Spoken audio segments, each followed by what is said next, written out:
Hi everyone, so I'm just back to do a let's make with you. I started making these little bead dangles, which I'm going to be adding to the journal that I've just finished, and I just thought I would share how I do one. Now these little paper clips are not my idea. The first person I saw do them was a lady called Paula, and I cannot remember her second name. Starts with an F. I know that, is it Ferroro or something like that? I'm so sorry that I can't remember, but if I can find her video I will link that.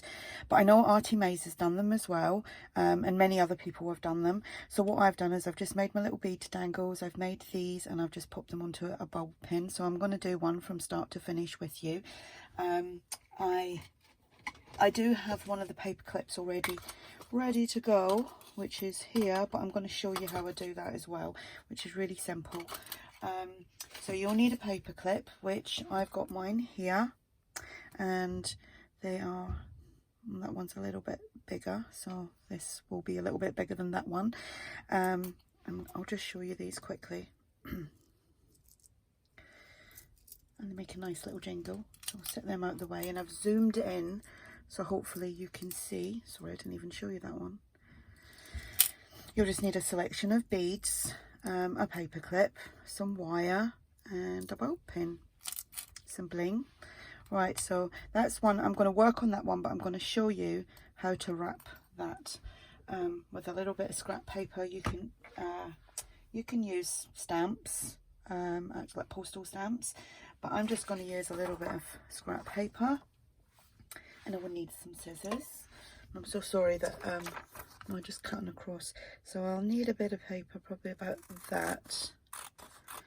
Just measure, like, you need a little bit of the paper clip top and bottom to be visible so that you can hook things onto. So let me see, that's a little bit too big. I'm going to just trim a little bit more off there. And because this, oh, I feel like I'm like super massive on there, so I'll keep low. So the long piece here, obviously not the piece that's opened there, I just slip that in, and I think that's still too big. No, it's not, it's perfect. And then just fold it over like so, like that. And I'm just going to use some tacky glue, which I was using to make the other ones with. And I didn't put the lid on. I'm famous for not putting the lid on things. You could use any type of glue that you like, any wet glue, and then just hold that down. And then I'm just going to run some more glue, like down, not all the way down, because I'm not going to use all this piece of paper. So like that, and then I'm just going to fold that way, and then continue folding, and just give it a little press. And continue folding. It's good to, I think it's good to have a couple of layers for stability as well. And once the glue dries, it changes the feel to it. So just adding a little bit more.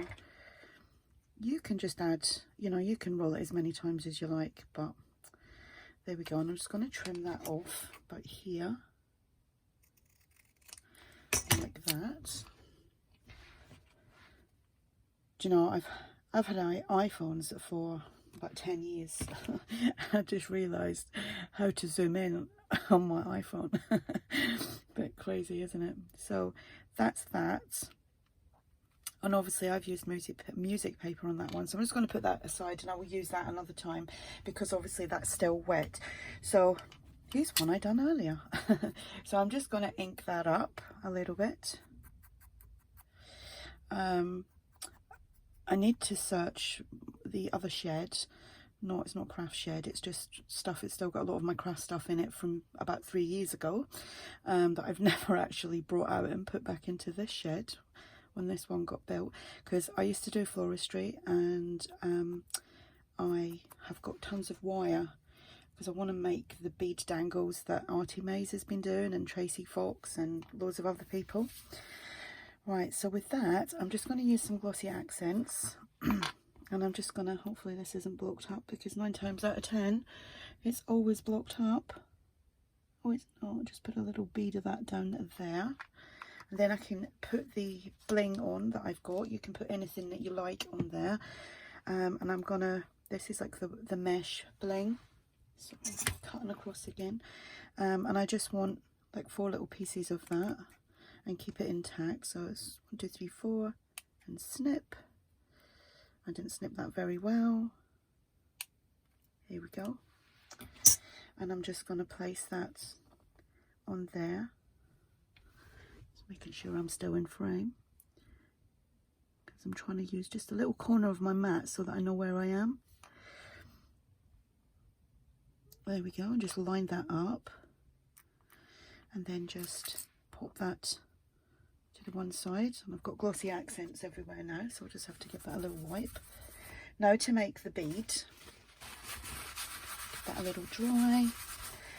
So for the bead, you'll need some, I'm using these like hat pins, stick pins, whatever you call them, and mine, I set them all out ready.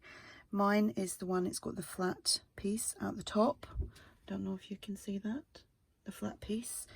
And I've got these little beads, and I've got loads of beads, but these beads are from old broken jewellery, and I've got my little unit of drawers with tray, but I can't get to them because I haven't done beadwork in ages, and I've got so much stuff sitting in front of it. So I've got a jump ring, and the jump rings that I had, where are they? They are really tiny, and I've probably got other ones in them little drawers that I have with all my bead stuff. They were so tiny that I literally could not use them. They were too tiny for like my hands and the tools that I've got.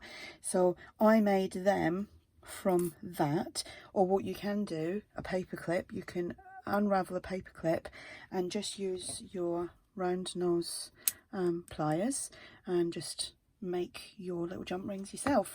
Excuse me. So I'm gonna start with, that's my little tiny beads that I have, and I don't even know if I actually showed you that was my broken beads. Not my broken beads, my broken jewellery. Right, so I'm gonna use I'll use this here, and I'm just going to pop that on there. I'm going to use 2 bead caps as well, and obviously put that on kind of upside down, because your bead is going to sit on that like that. Sorry about my grubby fingers because they're all inky. And let me find the bead that I want to use. Typical, oh, there we go. I'm going to use this big one here. It's like a purpley one, and then another bead cap, which I have to scrape across there to get that in. So that's that. Then I'm going to use a rondelle bead, and it's got the little like diamantes all the way around it. I'm just going to look for like a normal cream bead, and that's that. And then I'm just going to use another one of these little dinky beads. I actually got them at the pound shop about 2 or 3 years ago, and I've used them a lot, and I've still got thousands left. So that's my bead so far. Right, now I'm going to come in with these. These, I kind of do think these are essential if you're making beads or dangles and stuff like that, or jewellery making them. I think most of you have got that. And that is a little bit too long for my liking, so I'm just going to snip off a teeny bit. I'm going to do that in case it pops in my eye.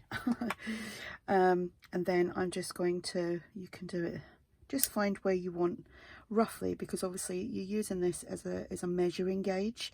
So just pop that in there, and I kind of do it so that it's kind of in the middle, but I do it that way. I twist my wrist that way, but that's maybe just me. And then I just roll it in and keep rolling till I've got pretty much a decent circle. Now it could have been better than that, but it is what it is now. Like I say, I'm not a professional jewellery maker, or just fiddle around with it a little bit. So that's me got my beads.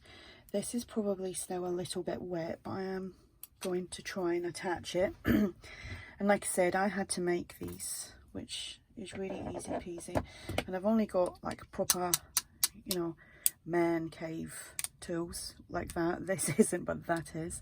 So you're going to need your jump ring, and I can't see where it opens yet because I'm blind as a bat.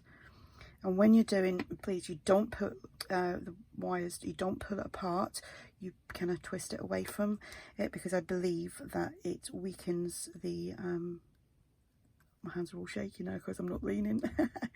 I do believe that it weakens the you know, the metal.